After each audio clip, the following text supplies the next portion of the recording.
What do you do with a room that has multiple functions and no budget to renovate? Join me while I tour this space and take a look at the things that I can do, need to do, and want to do to make this large, confusing, and disorganized space into something that I would enjoy using. Hi, my name is Elizabeth. Welcome to my channel. I am pretty desperate. This room is just beyond what I really want to cope with. It is incredibly multifunctional. I did a lot of research when I first moved in about how to organize a room. And what I discovered, it wasn't that I needed to organize a room. It was that I needed to know how to work within a multifunctional room. So I was looking at room organization, and that's not what it was. And it took me a long time to find that.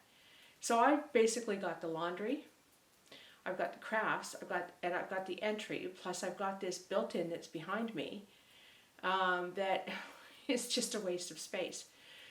So this is going to be my December and January project, and I'm really looking forward to getting it into some sort of useful layout that not only works it functionally, but it looks good. So I'm hoping to use pops of color to tie all the different parts of the room together and draw your eye away from some of the more mundane things like the washer and dryer and the hot water heater.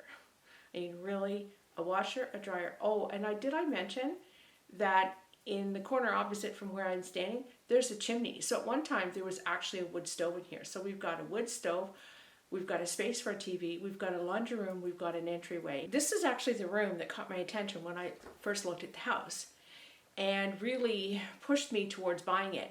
It's 18 by 15 and a half feet wide. So there's like tons and tons of room to do things with it. But there's also 2 doorways to 2 bedrooms, 2 big windows, baseboard heaters, and the washer and dryer. So there is limited space in terms of laying things out. So the real challenge is to try and get it set up in such a way that I can do my crafts, I can still do the laundry without interfering with everything else. And I have a place for everything. So like the laundry soap right now is sitting on the dryer, and you know, I still want it in the room, but sitting on the dryer just doesn't appeal to me. I've got some plans. Let's take a look at what they are. First off is the laundry area. You can see some painter's tape on the wall. I've already found the studs. I want to put up a crate as a shelf, and I have found a creative way to sort of mount it onto the wall so that it hits, because it's a little narrower than the studs, so I can't just put it directly into the studs.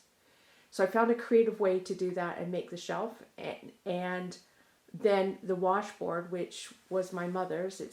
I'm pretty sure it came from my grandmother's house. I'm just going to move that further down the wall. Now it looks like, you know, there's some storage space here, but I can't even begin to reach that cupboard. I don't know why it's there. I suspect there was another use for this room, and they just never took it out when they put the laundry in. Those 2 pictures are going to have to move. They're too low. They draw your eyes down towards the dryer. They need to be raised up so that you're sort of looking at them and bypassing the fact that there's a dryer beneath it. And they are actually forming the basis for most of the color in the room. So in this corner, help, is probably the biggest mess. This is a lot of my craft materials, my fabric stash, my yarn and whatnot. And this is what needs to be organized. I have purchased 2 storage cabinets there in the office that I can put some things in, but part of the problem that I have at the moment is that there's so much going on here that what's happening on the next corner is I've got these 4 built-in shelves, and they are really, really great.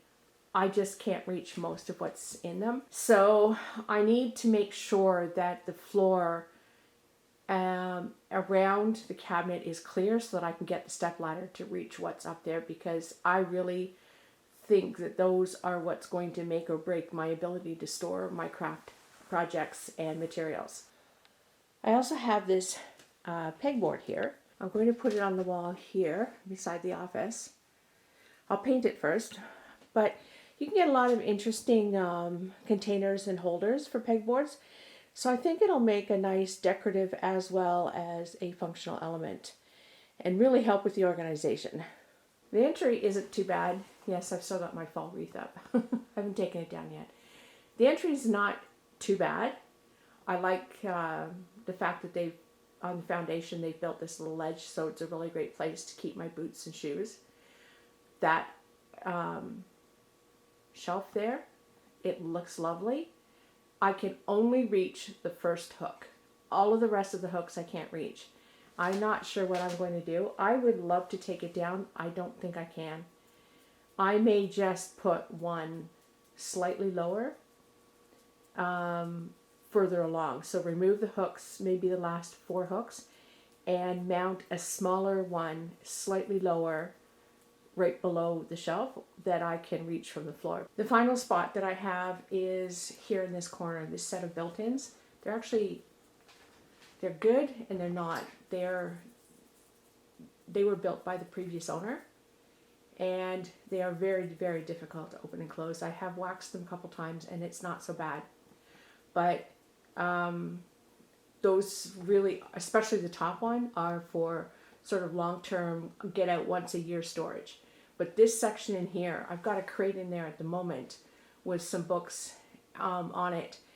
What I want to do is create a shelf about half the depth along the back to make it a little bit more functional and useful and attractive. I think it's the attractive that I'm looking for in this particular instance. I would like it to be what I call a visual oasis, so that when you're in the room, you walk in the room, you walk through the room, it stands out as something serene, attractive, eye-catching, calming. There's all sorts of little vibes that I'm looking for. But the first step is going to be getting that shelf built. I have a lot of materials already ready for this project, and it's going to get started in the next week or two. I'm going to start here with the built-in and then just work my way around the room. And the final step, actually, when all is said and done, will be the final wall paint. I've chosen 3 colors for the room, 2 of which I already have. The third one I'm not 100% sure about, and if I do go with it, I'll probably use it sparingly. It is a very bright and vibrant color, and I think if I use too much of it, it will overpower the room. One of the limiting factors of this project is there is absolutely no money to do anything with the laundry. I do have an idea. It would stay in this room, but I have an idea of how it would work in the room itself. But I'm pretty sure that in order for that to happen, I am going to have to reinforce the floor joist, and I just don't have the money for that right now. So I need to work within what I've got. And basically I'm going, for the laundry area, I'm going to go with distraction to draw your eyes away from the fact that those appliances are there. So as you saw, I divided the room into zones. So there's the entry, the built-in, the laundry, and the craft area. In each of those areas, I will put some individual lighting of some sort to differentiate it and give it its own sort of little atmosphere. I'll also be linking each of the zones through color. So one cohesive overall wall color, but spots of color in each of the different areas to really draw it all together. 2 things that I haven't really talked about that are equally important in the room is storage. And each of the zones does have storage, and they are essential, and they are an essential part of this room. Because of its size and location, it's got a little bit more of a utilitarian look to it, especially with the laundry in here. So I've definitely got storage going on in here already, and of course with crafts there is always storage involved with that. So that is an essential part of the room that I want to carry on and make sure that I'm using to the best advantage. The other thing that I have to consider is what I'm calling sort of walkability, and that is the ability to walk through this room, because it is used that way. I come in as my main entry, so I come in and I go to the kitchen, or from the kitchen to the pantry, or to the office. So I have to be able to move through this room, and that therefore be very mindful and careful about where I place any furniture that I put in here, especially related to the crafting. So I'm not walking into things, knocking things over. That's really, really important. I'm not going to add a whole lot to what's already here, just because I think it's right now at the limit as to what it can take in terms of furniture. I'm really looking forward to this project a lot now that I am stuck inside and can't get out into my garden, which is driving me nuts. It's something that's really keeping me engaged and interested. I've set myself a number of challenges from a skills perspective, but also from a design perspective. I've never designed a whole room, and not intentionally. You know, you get your living room, dining room, and I've done some work there, but I've always lived in apartments, so this is really new to me and incredibly challenging, and it's very, very interesting. I'm learning a lot as I go. So I think this is really going to keep me engaged for the winter while I'm stuck inside. That's it for this week. Thanks for watching. I hope you enjoyed it, and I'll see you next time.